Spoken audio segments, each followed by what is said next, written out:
మధు ఉన్నారండి. Madhu sir good evening sir. Good evening. మొత్తానికి నొప్పి లేదు బొప్పి లేదని మొత్తానికి తేల్చారు. అయితే ఏంది అసలు ఆ డ్రామా ఎందుకు ఆడినట్టు? వైద్య శాస్త్రంలో ఇదొక తీవ్ర పరిణామం సార్. అబ్బో, చాలా తీవ్రమైనటువంటి పరిణామం. ఎలాగైతే కరోనాకు వైద్యం సంబంధించి మందు కనుక్కోలేకపోయారో పోసాని కృష్ణమురళికి వచ్చినటువంటి రోగం ఏదైతే ఉందో ఆ రోగానికి మందు కనిపెట్టలేకపోయారు కడప జిల్లా రిమ్స్ వైద్యులు. నిజంగానే నొప్పి వచ్చిందా, నొప్పి రాలేదంటే లేదు. ఉదయాన్నే అంటే ఈరోజు రాజంపేటకు సంబంధించినటువంటి సబ్ జైలు ఏదైతే ఉందో ఆ సబ్ జైల్లో నిన్న రాత్రి నుంచే కూడా రాజా రాజా అంటూ కూడా ఉన్నటువంటి నాకు అది కావాలి ఇది కావాలి ఏమి సార్ అదే సార్ మారిపోయింది లేదు సార్. అంటే ఇంకా నేను ఆయన స్టైల్లోనే చెప్తున్నా, ఆయన స్టైల్లోకి వెళ్ళిపోయి చెప్పుకోవాలి కదా సార్. సో వెళ్ళి అన్ని కావాలంటే అట్లాంటి ఏం కుదరమంటే అప్పుడు అక్కడే ఉన్నటువంటి రాజంపేట ఎమ్మెల్యే వచ్చి కలిసి వెళ్ళిన తరువాత నొప్పి వచ్చింది. ఛాతి నొప్పి ఏదైతే ఉందో ఆ ఛాతి నొప్పి వచ్చేసి అమ్మో కుయ్యో మొర్రో అంటూ రాజంపేట సెంట్రల్ జైల్లో పడిపోవడంతో హుటాహుటిన అమ్మ ఇటువంటి పర్సన్ వచ్చేటప్పుడు ఏంటి ఇతని పరిస్థితి అని వెంటనే అక్కడే ఉన్న అంటే రాజంపేట సబ్ జైలుకి ఆపోజిట్లోనే గవర్నమెంట్ హాస్పిటల్ ఉంటుంది సార్. పెద్దగా దూరం కూడా ఏముండదు. వెంటనే తీసుకెళ్ళిపోయి మొత్తం అంతా పరిశీలిస్తే ఏమీ లేదు అక్కడ. సరే ఎందుకైనా మంచిది, చిన్న హాస్పిటల్ కదా, కడప ఏదైతే ఉందో కడప రిమ్స్ హాస్పిటల్కి తీసుకెళ్తామనేసి అక్కడి వరకు కూడా తీసుకెళ్లారు. అయితే కడప తీసుకెళ్లేంత వరకు కూడా ప్రతి చోట కూడా అంటే రాజంపేట సబ్ జైలు నుంచి మళ్ళీ ఆయన రాజంపేటలో ఉన్నటువంటి గవర్నమెంట్ హాస్పిటల్లో క్యాట్ వాక్ చేశారు సార్. క్యాట్ వాక్ అంటారు కదా, ఆ విధంగా క్యాట్ వాక్ అయితే చేశారు. అంటే నొప్పి ఉన్న వాళ్ళు, ఛాతిలో నొప్పి ఉన్న వాళ్ళు, అంత సివియర్గా ఉన్నటువంటి పర్సన్ ఎవరైనా నడుస్తారా సార్? ఆక్సిజన్ పెట్టుకోకుండా ఉంటారా? కానీ అదేమీ లేవు. నడుస్తూనే వెళ్ళాడు.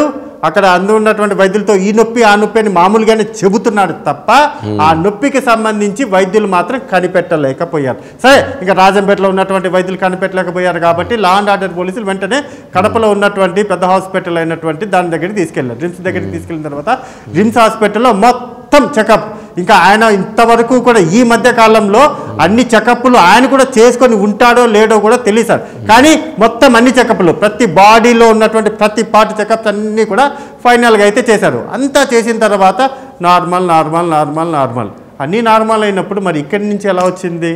అప్పుడే డౌట్ వచ్చింది.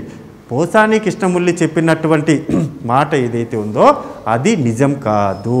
కట్టలు పడ్డాడు. వచ్చిన నొప్పే కాదు, ఇదంతా కూడా ఏదో మనసులో పెట్టుకొని చేస్తున్నాడు అని గుర్తించినటువంటి సిఐ వెంకటేశ్వర్లు ఇంకా చాలే పద బయలుదేరు అంటూ కూడా ఏదైతే రాజంపేట సెంట్రల్ జైలు ఉందో అదే రాజంపేట సెంట్రల్ జైలుకి తీసుకెళ్ళి ఇప్పుడు అక్కడే ఉంచబోతున్నారు. కానీ బిహైండ్ ప్లాన్ ఏంటంటే సార్, కడప సెంట్రల్ జైలు ఏదైతే ఉందో కడప సెంట్రల్ జైలు వైఎస్ఆర్సీపీ పార్టీకి కంచుకోట లాంటిది. ఆ పార్టీకి సంబంధించినటువంటి వాళ్ళందరూ కూడా ఇప్పటికీ జైల్లో ఉన్నారు. పేటీఎం బ్యాచ్ ఎవరైతే ఉన్నారో ఆ పేటీఎం బ్యాచ్ కూడా అరెస్ట్ చేసినటువంటి పోలీసులు అక్కడే లోపల కూడా పెట్టారు. సో వాళ్ళందరితో లోపలికి వెళితే కావాల్సినటువంటి కొన్ని సౌకర్యాలు, అంటే అన్నీ కాకపోయినా అంత సీన్ లేకపోయినా కొన్ని సౌకర్యాలు ఏదన్నా ముచ్చటించడానికి కొంతమంది మన వాళ్ళు, అంటే మనతో పాటు అరెస్ట్ అవుతున్నట్టు మనలాగే తప్పు చేసినటువంటి వాళ్ళు కొంతమంది ఉంటారు కాబట్టి కూర్చొని ముచ్చట్లు పెట్టుకోవడానికి రాజా అని పిలిపించుకోవడానికి అక్కడ కొంతమంది ఉంటారు. కాబట్టి కడప సెంట్రల్ జైలుకి వెళ్ళడానికి రాజంపేట నుంచి ఇక్కడికి రావడానికి ఈ డ్రామా అంతా ఆడారు. మొత్తం బండనంత అంటే ఎంత నీచంగా ఆయన చెప్పుకొచ్చారంటే నాకు ఒంటిలో నొప్పి అనేటటువంటి రీజన్ చూపించేసి జైలు మారాలి అని అనుకోవడం.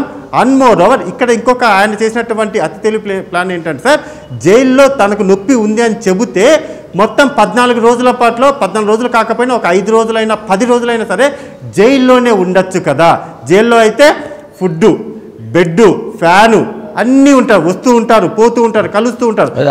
జైల్లో సార్ హాస్పిటల్లో ఉంటే కదా, హాస్పిటల్లో ఉంటే ఇది బాగుంటుంది కదా సార్, ఆ జైలు కన్నా హాస్పిటల్ బెస్ట్ కదా అనేటటువంటి ప్లాన్ చేశారు. ఆ ప్లాన్